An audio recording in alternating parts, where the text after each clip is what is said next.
I am fully aware there's going to be people who watch this video and do not believe me, and that's fine. My husband and I have been married for 10 years. We are not in a polyamorous relationship.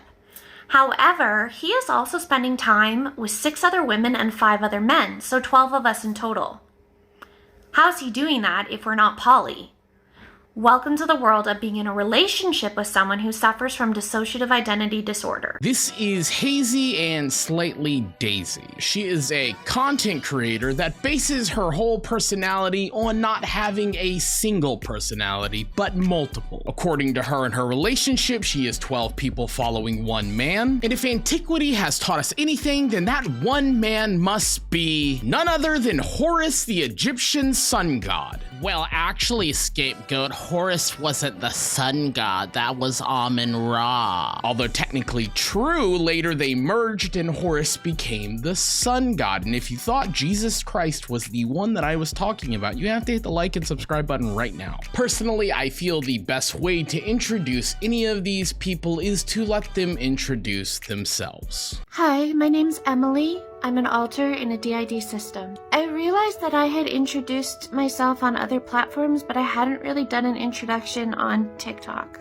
I'm a co-host in our system. I actually front a lot. I'm what's known as a fictive alter. A fictive is an alter that is a representation of a fictional source. Now, when I think of characters from a fictional source, I think of Harry Potter, I think of Vegeta, I think of anybody that's not real. However, in the community of people with D.I.D, they believe that these fictives are real. However, the concept of fictives in D.I.D is a topic of ongoing debate and study among mental health professionals. Some clinicians and researchers acknowledge fictives as a valid part of the D.I.D experience. They understand that these identities, regardless of their fictional origin, can have distinct thoughts, behaviors, and roles within a person's system. Their therapeutic focus is on understanding and integrating these alters rather than questioning their origins. Now, this sounds great when it comes to bolstering the claims of having fictional D.I.D characters. However, I will tell you that I do a lot of research, and I do mean a lot of research because I don't want to make a mistake. I do make mistakes, but I don't want to. And I have spent the last hour looking on Google. I have talked to people with D.I.D. I have talked to people who make D.I.D content, and I cannot find one credible source that has a medical paper published about fictives in D.I.D arguing for it or against it. This could be any source. It could be a movie, it could be a book, it could be a folklore. I first came into the system when the body was about 14 years old. I went dormant when the body turned 19, and I recently came back out of dormancy.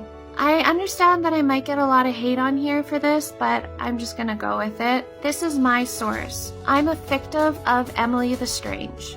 If you don't know anything about Emily the Strange, originally she was a graphics for a skateboard company, and eventually that evolved into comic books, clothing lines, etc. And we grew up with these comic books and Emily the Strange merchandise. And she was a really good escape for a lot of us. There was a key word here that Emily just used, and that word was escape. Because some mental health professionals are more skeptical about the concept of fictives, arguing that it may complicate the understanding of the treatment of D.I.D. They view the emergence of fictives as a form of escapism or an extension of the person's creativity rather than distinct identities. So with me not seeing one piece of empirical data that was peer-reviewed and published in a medical journal, I don't know who to trust, so I reached out to a close friend of mine who has D.I.D. So as far as fictives and animalistic alters or non-human alters, yes, they are something that can develop in early childhood and then go into adulthood and show displays of dissociative identity disorder. On Beachside Teen Treatment Center, the one thing that is interesting is that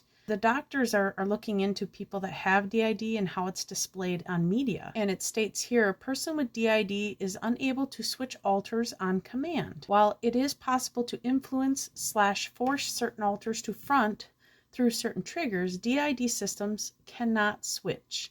in whatever alter they want just because they want to. I will say for the record that I do believe that fictives can be real. However, pulling them out for a Meet the Alters video is highly improbable. Alters are created due to repetitive childhood trauma. To put simply, individuals with D.I.D. put up amnesic walls in their brain and created identities that could better cope with whatever traumatic situation they were in. This created dissociative parts of their identity, and these parts never integrated, leading to multiple alternative identities occupying one body. So I guess the question would be, how are non-human alters and fictives able to use TikTok? An example would be, okay, a child is being repetitively abused while watching a kid's show. You know, let's say they're watching Little Mermaid, and a mermaid alter develops because of the trauma that's being done to them while they connect with that show, and they think, if I'm a mermaid, maybe I don't have parts that I can be, you know, severely essayed in. So that's an understandable thing. Now, correct me if I'm wrong, because my understanding of fictives in D.I.D. is exactly what Ava described it as, that a child being abused during the developmental ages of D.I.D. could potentially see a dog or some type of character that represents a feeling that they're currently going through, and then latch on to that person, that dog, that item, that fictive character, and then take on the properties of that. Hi, TikTok. This is so weird. What's weird is you pretending to be somebody that doesn't exist in a physical medium while holding your nose just to make it sound like your voice is different. My name is Divinity. I'm new, so this is my first time making a video, so like, bear with me on this, because I'm not very good at this. Honestly, that might be the only honest thing that you've ever said. Not to mention, at the beginning of this video, I played a clip where you said you've been married to your husband for about 10 years, which I would imagine if you were 18 when you met, you would be 28, and that year was 2021. It is now 2024, so you're at least 31 years old. The reason that this person's age matters is because alters typically split at the time and age that the person was. So I'm 34. This person is at least 31. This alter is 20. So when this person was 20, TikTok did not exist. So in theory, due to inter-identity amnesia, this alter should not know about TikTok, therefore it should not be able to make a TikTok video. However, it is entirely possible that an older alternative state can learn to use modern day technology. However, this person claims that this alternative state is 2 weeks old, therefore it would have to be fronting most of that time to be able to process the information to be able to learn how to TikTok. So like I said, my name is Divinity. You can call me Divvy if you want. I tend to tell people to call me Divvy just because it's easier than Divinity. I'm just gonna tell you, I guess, a little bit about myself. I don't look like this body, but I look similar in the sense like my hair is the same.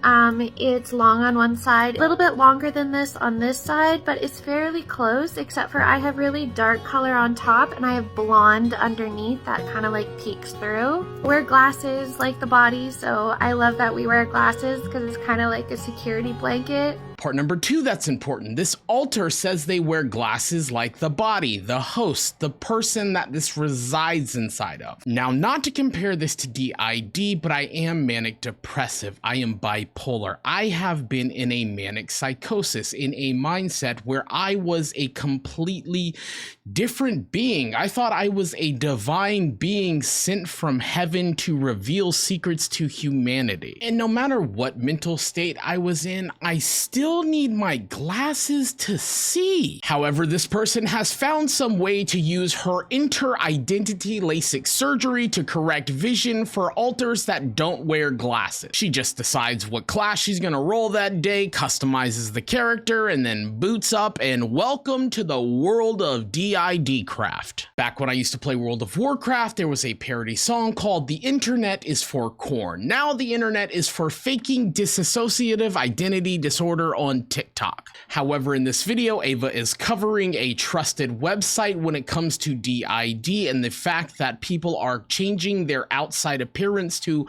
match their inner appearance. D.I.D is a disorder structured around concealment. Dramatic switches or changes in one behavior or physical appearance would attract far too much attention, which could be dangerous for an actual survivor. Alters learn how to blend in, and many who do have considerable different personality traits, mannerisms, coping mechanisms, accents, etc. Often try their best to mirror the host presentation. If these are non-human alters and fictives, why would they want to be seen? If their purpose is to protect the body and stay hidden and present themselves as normal as possible. Of what I've seen on the demonstrations on TikTok, that is a concern for me, whether they have D.I.D or not.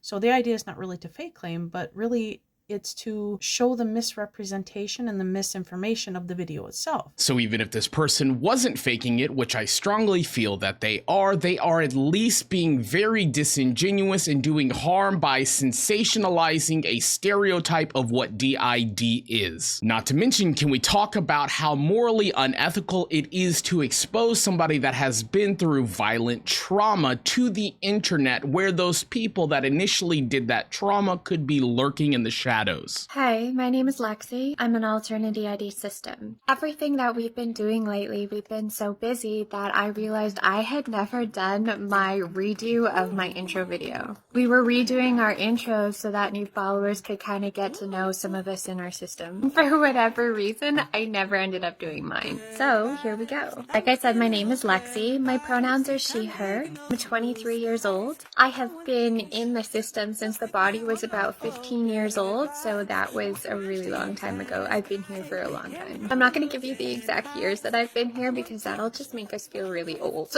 I have a couple different roles in our system. One, I am a trauma holder. And two, I'm a sexual protector. I do hold a lot of trauma that all revolves around the same thing. And that has to do with sex.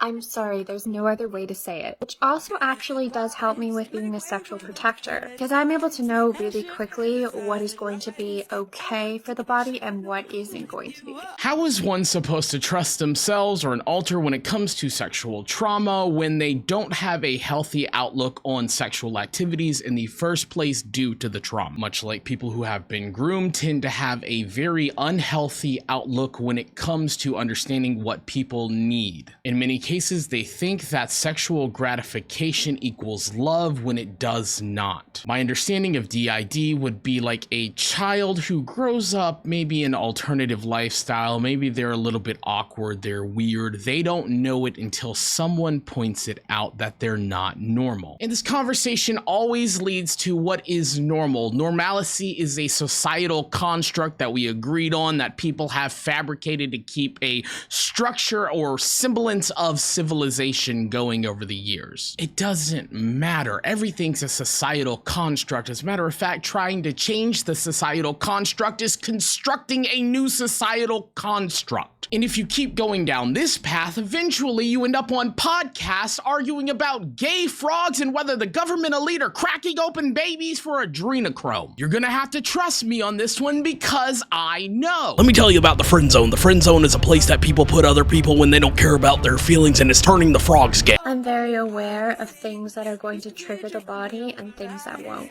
And one of the more fun things about me being a sexual protector is I'm able to have a really good time. Because we do have D.I.D, our brain has selected who gets what memories, who doesn't, who handles a certain emotion, who takes on certain experiences, who will be a part of experiences. I'll be honest, I don't know how I'm going to pay my car payment this month. However, I will bet you $1,000 that you cannot show me one piece of data, one piece of empirical evidence that a doctor has wrote that says the brain distributes memories to alters. As a matter of fact, the whole basis of D.I.D is the brain locking traumatic memories away so that people can't access it, so they don't commit Sudoku. And here you are undermining your own credibility as a sexual protector when you've turned your brain into a brothel dealing out fantasies as you see fit. As the protector, you're supposed to be protecting. Yet here you are masquerading as a harlot, pimping out the people that you're supposed to be protecting. I've always been the person in the system that's been able to interact in the more active activities from any relationship we've ever been in. Oh, really? Tell me about how you were there for all of these serious activities that the host was getting into. Because if I recall correctly, you said... I have been in the system since the body was about 15 years old. Oh, 15, that's when you came around. What about when the child was younger? You know, during the ages that D.I.D actually develops, about 6 and under? Where were you when that child was being violently traumatized so severely that its brain broke? Where were you? Hello, my name is Sparrow. I'm an alternate D.I.D system. And we are redoing intro videos, so I'm going to tell you a little bit about myself. I identify as female. My pronouns are she, her. I'm asexual, and I'm a non-human alter. And because of that, I don't tend to make a lot of videos on here. I usually get a lot of horrible comments about the way that I talk, that I identify as a fairy. Look here, Tinkerbell, you do a lot of things that make me wonder if you're appropriating different cultures, like wearing henna tattoos, and now you're wearing a bindi. Are you a Hindu fairy now? Let me know, because now I have so many more questions that aren't related to D.I.D. And if for some reason I do have any Gujarati out there, Kim Cho, Mararam Jamesache, Hu Majama, Bus Majama. Oh wow, James, why do you know Gujarati? Funny story, I'm glad you asked. Not really, I just had a lot of customers from Gujarat, India, and sometimes it was easier for me to learn parts of their language to better communicate with them. But as some of us have said before, it's actually not uncommon to have non-human alters in a D.I.D or OSDD system. My role within the system is I am a caregiver. I tend to front when the body does need a bit of care and attention. This includes things like bathing, making sure that we're taking care of the body. Sometimes if Alex is feeling overwhelmed with our littles, I'm the one that steps in and does help him when he needs a break. Also holds a great deal of empathy for any living thing. If someone is struggling or someone is needing help, or maybe they're needing just an extra boost to their confidence, very much enjoy taking care of others. What a weird sense of empathy you have. Shit, maybe my definition of empathy is wrong, because apparently your definition of empathy is to attack somebody with D.I.D. You see, my friend here in this video, Ava, she has been diagnosed with D.I.D for 20 years. What you guys might not know is McLean Hospital did an expose on people that they thought were faking D.I.D on TikTok, and Pink Sugar Fairies was one of them. And when Ava dared make a post speaking about some incongruencies in Pink Sugar Fairy's story, you had a lot to say, didn't you? I mean, you did at the time. I'm not sure what you would say now because the video's gone. It's off your channel. It'd be a shame if someone fucking had it. You know, guys, I think this just drew a line for me today. And yeah, I'm upset. My name is Atticus. I'm a gatekeeper in our D.I.D system, and I watched your entire video. I listened to what you had to say. I have a few words for you because I am absolutely appalled by the video you put out attacking Pink Sugar Fairies. You say you don't want to fake claim any system in a video. Well, I call bullshit because you fake claimed Pink Sugar Fairies through that whole damn video. First of all, sir, if your cojones are gonna drop and you're gonna develop some fucking bass in your voice, why don't you try talking to a man like that? Because it's really easy to pick on a woman, isn't it? And you could say that I'm hypocritical for talking to a woman like that. You're goddamn right I am, because they don't deserve the respect of being called a woman. You want to know what the D.I.D community stands for? It stands for support. It stands for helping one another. It stands for celebrating big victories, little victories. It is here to help one another. You can go to any of my videos that I have done on any of these people. You can scroll down and see people dumping their trauma in my comment section. You guys haven't done shit. You haven't done anything except make yourselves fucking richer. And do you know how I know that you haven't done anything? Because they all agree with me. You're making the problem worse for them. And it's pretty sad to think that these people are afraid to speak up for themselves because they have seen what you have done when somebody speaks out against you. But you know what? People like Ava have been getting abused their whole life. So what's a little bit longer if the truth gets to come out? Every single system that went to that meet and greet, including followers, did a very brave thing, and it was absolutely incredible to see the strength in every single person that went to that meet and greet. Oh, so somebody with agoraphobia who understands how hard it is to leave the protection of their own house has a question about how somebody who claims to have agoraphobia can go to a meetup and party with all of their friends, and then you call them out for it? No, you didn't just call them out for it, you attacked them. Pink Sugar Fairies is one of the bravest, the strongest systems that we had the pleasure of meeting this past weekend. She's also been exposed by a Blaze for being a faker. She's also been exposed by her own family members for being a faker, yet you want me to believe you? As a matter of fact, here's the receipts. Go ahead and pause the video and read them.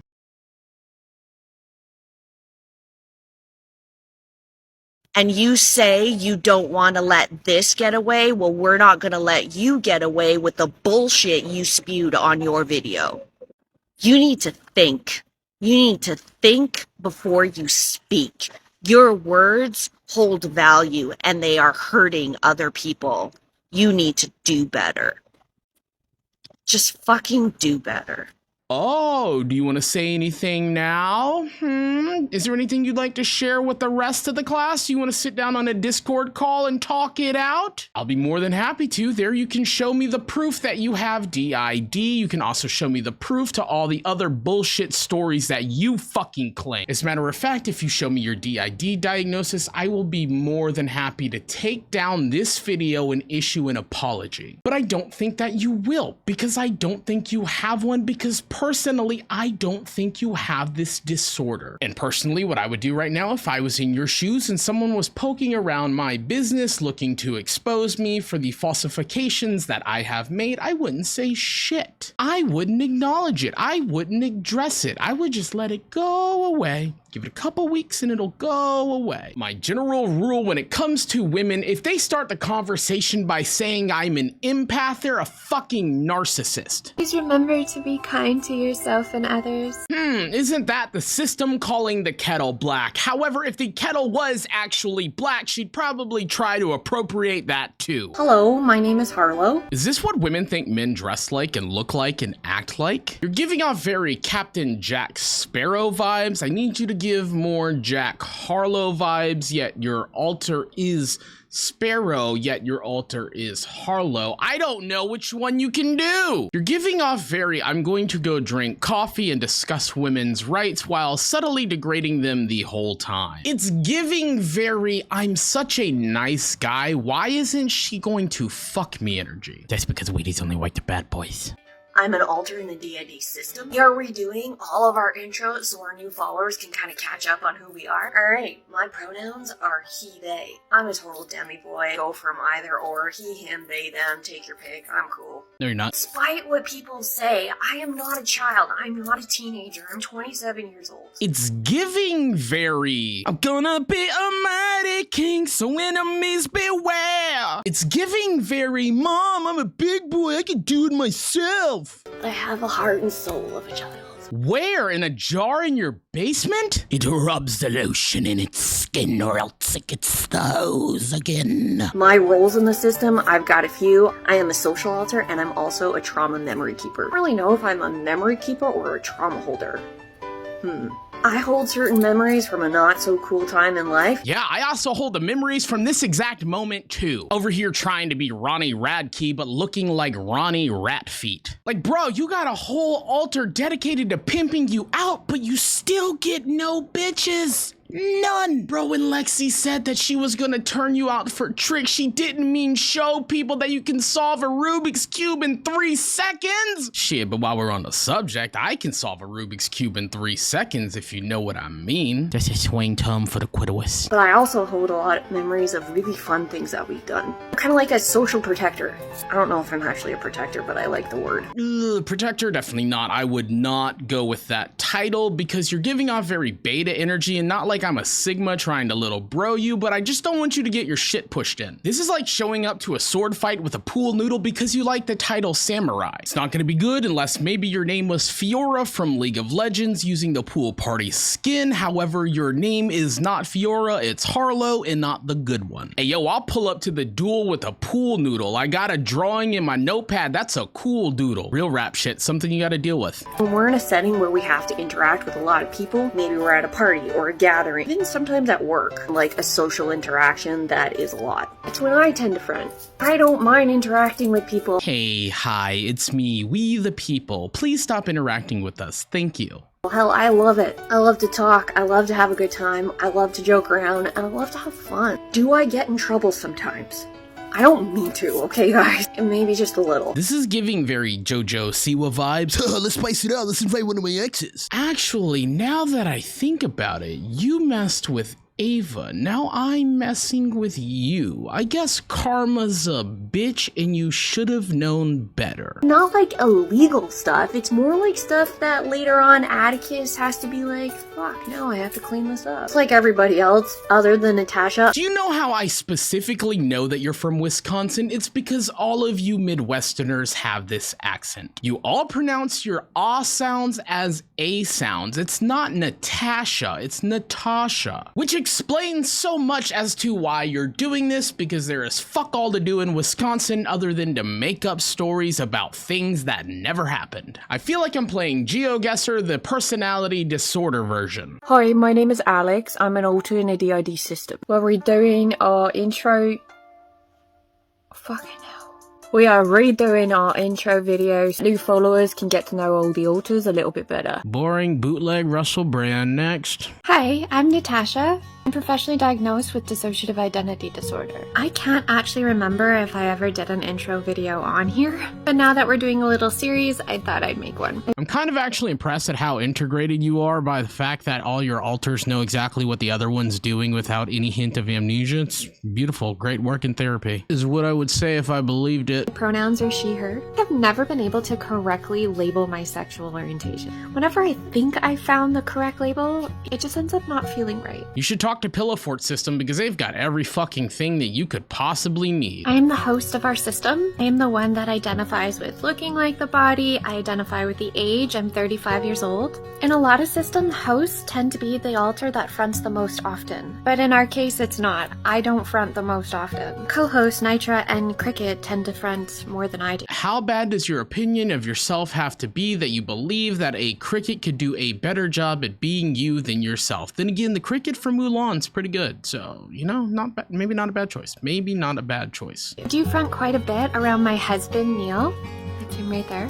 We have been married for 11 years. I was not diagnosed before we got married. Neil has been along with us through this journey the entire way. I know I'm gonna get questions about what it was like before I was diagnosed. I told Neil right from the beginning that something wasn't right. I had really drastic mood changes. I forgot huge chunks of time. I couldn't remember simple things or big things. You see, that's not quite how D.I.D works because of something called amnesia. As no two cases are ever the same, and yes, there are unique outliers. However, D.I.D is a covert condition, which means that people that have D.I.D undiagnosed usually don't know that they have D.I.D. Hell, most people that have it have lived with it for so long that they have adapted to it so they don't notice anything wrong. The doctors have a hard time diagnosing it for the very same reason. But what do I know? I'm not a doctor. I'm just a shitty YouTuber that shares his shitty opinions across the shitty internet. Obviously, these are not claims. These are my personal opinions, and I wouldn't want to say anything about this person that's not true. So if there is any evidence to refute what I have said or my opinion, please share it. I will be more than happy to make the proper adjustments.